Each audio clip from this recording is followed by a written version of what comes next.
السلام علیکم دوستو، میرا نام ہے تنویر اور آپ دیکھ رہے ہیں ٹی ٹی وی نالج۔ دوستو، آج کے دور میں اگر آپ سے پوچھا جائے کہ دنیا کا سب سے امیر ترین انسان کون ہے تو یقیناً ان سب کے نام آپ کے ذہن میں آئیں گے، لیکن آج کی اس ویڈیو میں آپ کو تاریخ کے ایک ایسے امیر ترین انسان کے بارے میں بتاؤں گا کہ جس کی مالی طاقت کا مقابلہ آج تک کوئی نہیں کر سکا۔ دوستو، اس شخص کا نام تھا منسا موسیٰ۔ اس شخص کے متعلق بہت کم لوگ جانتے ہیں، لیکن آج کے اکونومسٹ اس کو دنیا کی تاریخ کا سب سے امیر ترین انسان بتاتے ہیں۔ دوستو، منسا موسیٰ افریقہ کے ملک مالی کا 14ویں صدی کا ایک مسلمان بادشاہ تھا۔ یہ 1312 سے لے کر 1337 تک اپنی وفات کے وقت تک مالی کا بادشاہ بنا رہا۔ اس وقت مالی کی سلطنت ایک بہت بڑی سلطنت تھی۔ منسا موسیٰ ایک انتہائی بااثر خاندان میں پیدا ہوا تھا۔ اس کے دادا نے مالی کی سلطنت کو بنایا تھا، لیکن منسا موسیٰ بادشاہ قسمت سے ہی بنا۔ ہوا کچھ یوں کہ اس وقت مالی کا بادشاہ، جس کا نام ابو بکر تھا، حج کرنے کے ارادے سے مالی سے سعودیہ کی طرف روانہ ہوا۔ اس وقت سفر کرنے کے لیے اونٹ اور گھوڑوں کا استعمال کیا جاتا تھا۔ بادشاہ ابو بکر نے جاتے ہوئے سلطنت کے نظام کو منسا موسیٰ کے حوالے کر دیا تاکہ اس کی غیر موجودگی میں منسا موسیٰ مالی کی سلطنت کو چلا سکے۔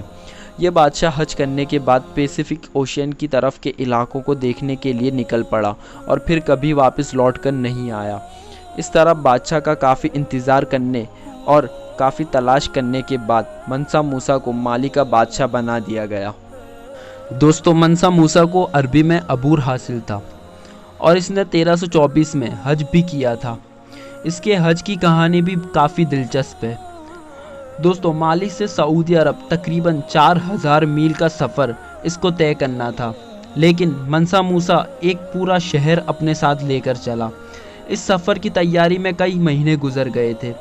اس سفر میں اس کے ساتھ 12000 غلام موجود تھے اور ہر غلام کے پاس تقریباً 2 کلو سونا موجود تھا۔ اس قافلے میں گھوڑے اور اونٹ بھی شامل تھے۔ دوستو، کہا جاتا ہے کہ اس قافلے میں 80 اونٹ بھی موجود تھے اور ہر اونٹ کے اوپر 23 سے 136 کلو تک سونا لدا ہوا تھا۔ منسا موسیٰ نے دوران سفر یہ تمام سونا غریبوں اور ضرورت مندوں میں تقسیم کر دیا۔ دوستو، منسا موسیٰ سونا بانٹنے میں اتنا سخی تھا کہ اس دور میں سونے کی ویلیو بالکل ختم ہو گئی تھی۔ لوگ منسا موسیٰ کے گزرنے کا انتظار کرتے تھے تاکہ ان کو سونا مل سکے۔ اس وجہ سے سونا اگلے کئی سال تک ایک معمولی چیز بنا رہا۔ یہ دنیا کی تاریخ کا وہ واحد موقع تھا جب ایک شخص تقریباً پوری دنیا کے سونے کی قیمت کو کنٹرول کر رہا تھا۔ اس وقت مالی کی سلطنت دنیا کی سب سے بڑی سلطنت تھی۔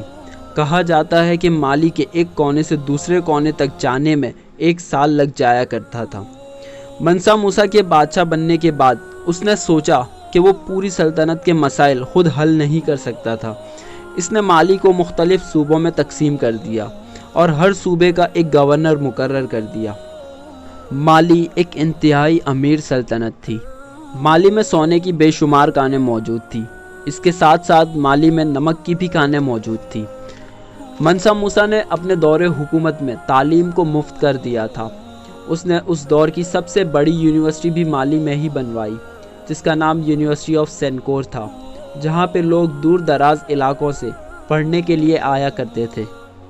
کہا جاتا ہے کہ منسا موسیٰ ہر جمعے کے دن ایک مسجد تعمیر کروایا کرتا تھا۔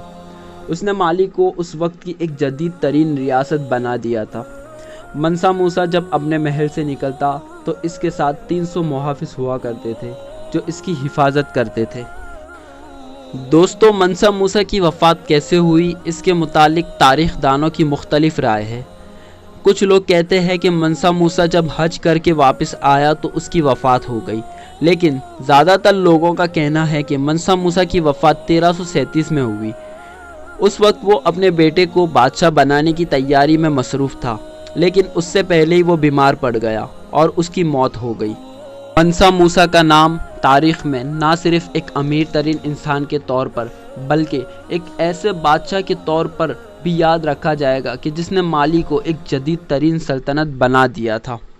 دوستو، منسا موسیٰ کی وفات کے وقت ان کے کل اثاثوں کی قیمت $400 بلین تھی، جبکہ آج دنیا کا سب سے امیر ترین انسان جس کا نام جیف بیزو ہے، اس کے کل اثاثوں کی قیمت $190 بلین ہے۔ تو اس سے اندازہ لگایا جا سکتا ہے کہ مانسا موسیٰ کے پاس کتنی دولت تھی۔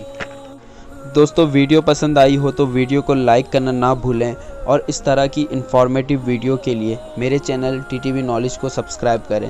تو دوستو ملتے ہیں نیکسٹ ویڈیو میں، تب تک کے لیے اللہ حافظ۔